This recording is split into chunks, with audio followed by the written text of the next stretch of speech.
Hello student, कैसे हैं आप। और आशा करता हूं कि आप स्वस्थ होंगे और अपने अपने घरों में होंगे। आज हम विषय टेक्निकल ड्राइंग के अंतर्गत आपको जो है लाइंस लाइन सेगमेंट एंड रे से संबंधित जानकारी देंगे। आप इस वीडियो को ध्यान से देखेंगे। ये सबसे पहले आप जो है इस चीज़ को समझेंगे कि शुरुआत क्या है, टेक्निकल ड्राइंग क्या है। ड्राइंग किसी चीज़ को सजाना या व्यवस्थित रूप से तैयार करना होता है अपने आधार पर।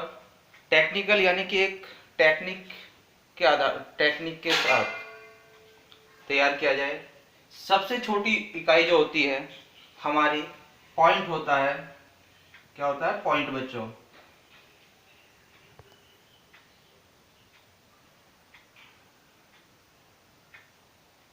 अब इस पॉइंट को क्या कहते हैं, यानी कि ये बीच में आपने देखे पॉइंट है, इस पॉइंट को क्या कहते हैं? आप जानते हैं कि सभी, चाहे वो कोई वस्तु हो, यानी कि कोई भी पार्ट हो, या कोई व्यक्ति हो, यानी कोई भी पर्सन हो, प्लेस हो, सभी की अपनी अपनी जो है कोई ना कोई एक पहचान होती है। ऐसी पॉइंट है।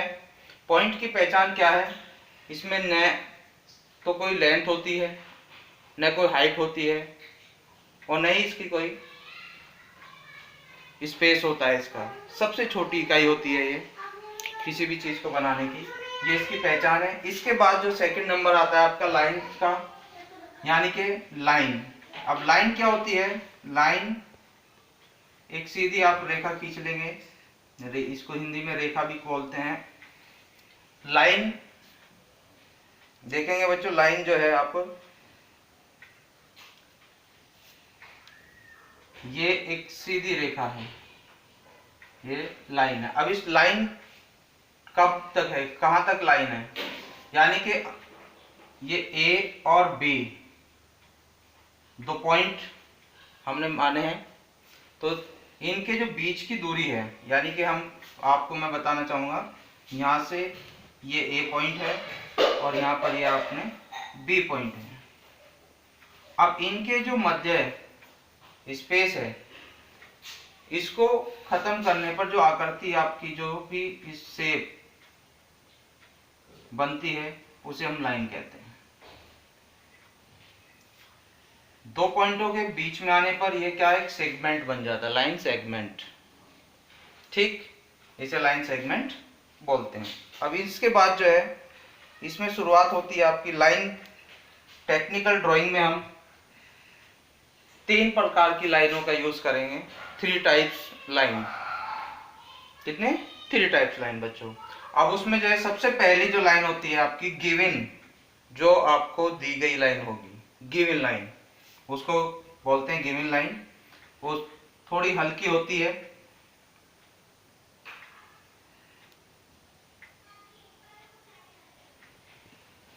इसके बाद हमसे जो है सहायक रेखा बोलते हैं, यानी कि हेल्पिंग लाइन, वो डॉटेड रूप में होगी।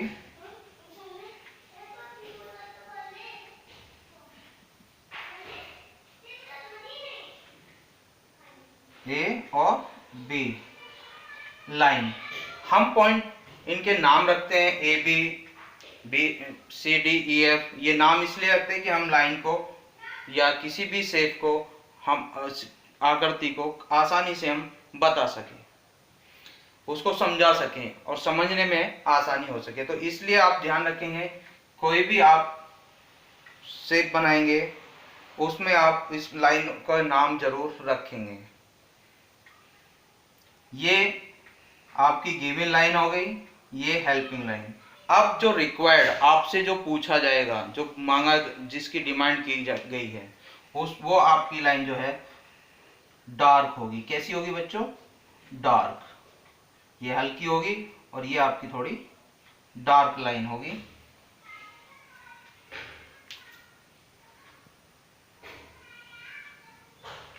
इस चीज का थोड़ा ध्यान रखेंगे। ये हमारी तीनों लाइन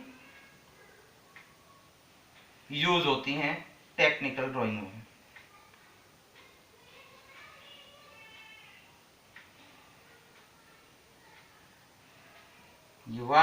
गिवन लाइन, 2 आपकी हेल्पिंग लाइन और 3 नंबर आपके रिक्वायर्ड लाइन। अब क्या करेंगे, इससे बाद में लाइन आ गई, लाइन सेगमेंट हम बोलते हैं ए और बी, जो पूरी लाइन है यानी ए और बी यहां तक, ये एक लाइन सेगमेंट है, लाइन सेगमेंट। इसके बाद जो है शुरू होती है लाइन को डिवाइड करना। लाइन को डिवाइड 2 पार्ट में करना है। मान लिया आपको कोई लाइन दी गई है, ए और बी लाइन सेगमेंट आपको दिया गया है, ये लाइन ए और बी लाइन सेगमेंट दिया गया है, ए और बी, और रिक्वायर्ड है आपको कि इसको जो 2 इक्वल पार्ट में डिवाइड करना है। तो 2 इक्वल पार्ट में डिवाइड करने के लिए फर्स्ट स्टेप जो हमारा होगा बच्चों वो ये होगा कि पॉइंट ए और बी है, इस लाइन पे दो पॉइंट हैं, यानी 2 point given line A and B. ठीक, लाइन सेगमेंट ए बी, इसको बोलेंगे हम लाइन सेगमेंट ए और बी। तो सेंटर, सबसे पहले हम इसको रिक्वायर्ड हमारी क्या है बच्चों की, इसको डिवाइड करना है 2 इक्वल पार्ट में।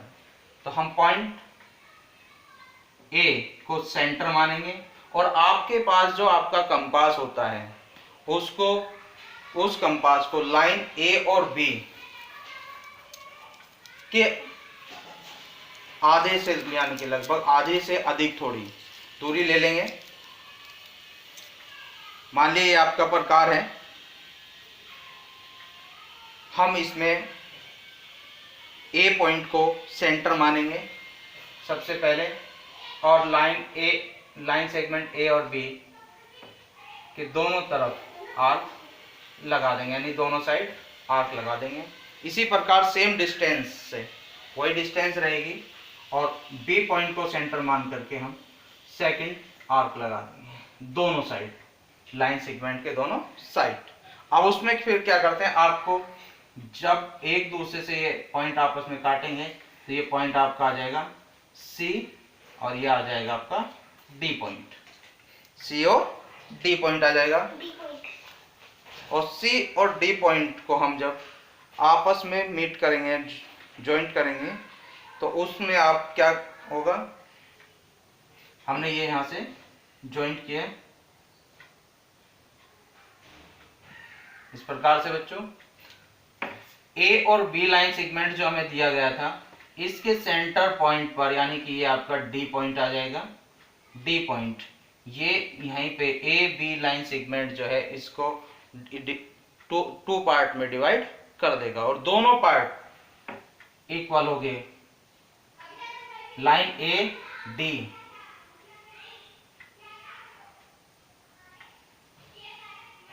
Line A D equal line D B होंगे। इस प्रकार से आप इसको डिवाइड कर सकते हैं। ठीक है, इसमें हम आगे लाइन के पार्ट करने में ही बच्चों, यानी कि आप आगे चलेंगे, ये तो आपके इक्वल पार्ट करने हैं 2, किसी भी लाइन के हम जो लाइन सेगमेंट आपको दिया, मान लें यहाँ पे लाइन सेगमेंट ए और बी और दिया गया आपको,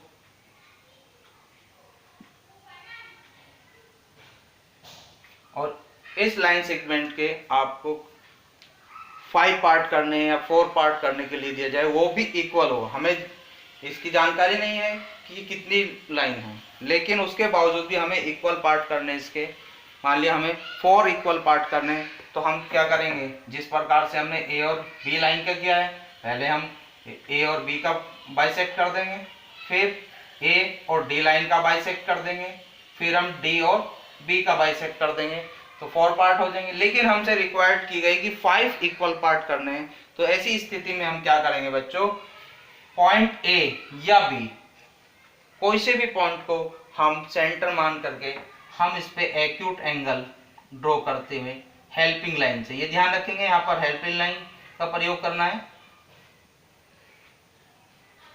एक्यूट एंगल बनाते हुए बना देंगे ए सी, बी ए सी एक्यूट एंगल आ जाएगा आपका। अब क्या करेंगे, अपने कंपास में, जो आपके कंपास में सम डिस्टेंस यानी कि कुछ दूरी लेंगे और ए को सेंटर मान करके और उस पर 5 आर्क लगाते चले जाएंगे, लाइन ए और सी।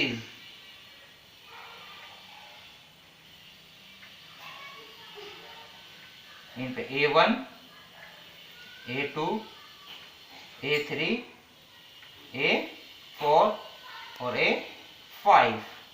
ठीक, यहाँ पे आपको आवश्यकता पड़ती है सेट स्क्वायर। किसकी आवश्यकता पड़ती है, सेट स्क्वायर। सेट स्क्वायर क्या होता है, आपके ज्योमेट्री बॉक्स में आपने देखो ट्राइंगल टाइप के दो दिए होते हैं, उन्हें सेट स्क्वायर बोलते हैं। उनकी सपोर्ट से आप यहाँ पे उनका यूज करेंगे।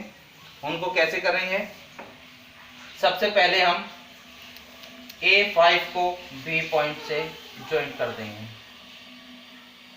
करेक्ट। इसके बाद हम क्या करेंगे, A5 और B लाइन सेगमेंट जो हमें मिला है इससे कि पैरेलल लाइन, कैसी पैरेलल लाइन, पैरेलल लाइन होती हैं उनकी पहचान मैं आपको बताऊंगा बच्चों। पैरेलल लाइन जो होती है उनकी पहचान ये होती है, वो हर जगह हर स्थान पर उनके बीच के जो डिस्टेंस होती है वो इक्वल होती है। जैसे कि आपने देखा होगा कभी ट्रेन में सफ़र किया हो तो उसकी जो ट्रेन की जो पटरियां होती हैं वो इक्वल लाइन होती हैं। कैसी होती हैं, इक्वल। उनके बीच की जो डिस्टेंस कैसी होती है, इक्वल। उन्हें पैरेलल लाइन बोल सकते हैं हम, उन्हें पैरेलल लाइन बोल सकते हैं। पैरेलल लाइन यानी कि इसकी यहाँ से भी बराबर दूरी है उतनी और यहाँ से भी उतनी ही दूरी होगी, ये पैरेलल लाइन होती है। पैरेलल लाइन को दोनों साइड कितना ही बढ़ाएं उसमें आपके वे कहीं पर भी आपस में नहीं मिलेगी। तो आप समझ गए होंगे, A5 और B जो लाइन है इसके पैरेलल हम A4 से लाइन खींचेंगे, फिर उसी आधार पर A3 से खींचेंगे, फिर उसी आधार पर A2 से खींच लेंगे और फिर A1 से खींच लेंगे, यानी कि A1 से पॉइंट से खींच लेंगे।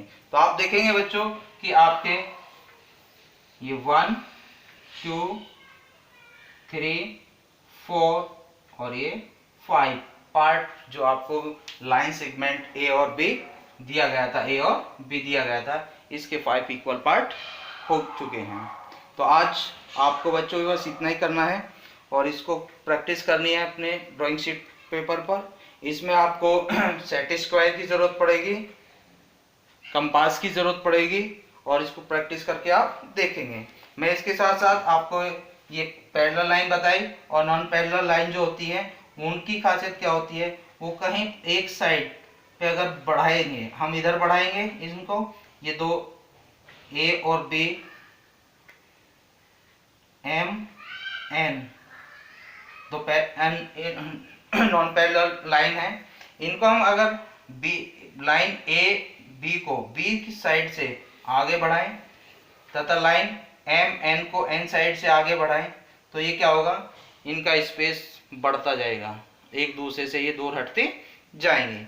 अगर हम A B लाइन को M साइड से आगे बढ़ाएंगे तथा M N लाइन को M साइड से आगे बढ़ाएंगे तो ये आगे जाकर कहीं ना कहीं यहाँ पे इस पॉइंट पे जैसे यहाँ पे मिल गई हैं, ये मिल जाएंगे। यानी कि एंगल की जो उत्पत्ति होती है वो नॉन पैरेलल लाइन जो होती हैं उनके द्वारा होती है।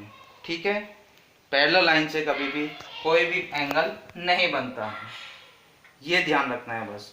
ठीक है बच्चों, आज के लिए आप इतना ही, इनकी प्रैक्टिस करेंगे, इसको करके देखेंगे अपनी बुक में, बुक की सपोर्ट से। ठीक है, थैंक यू।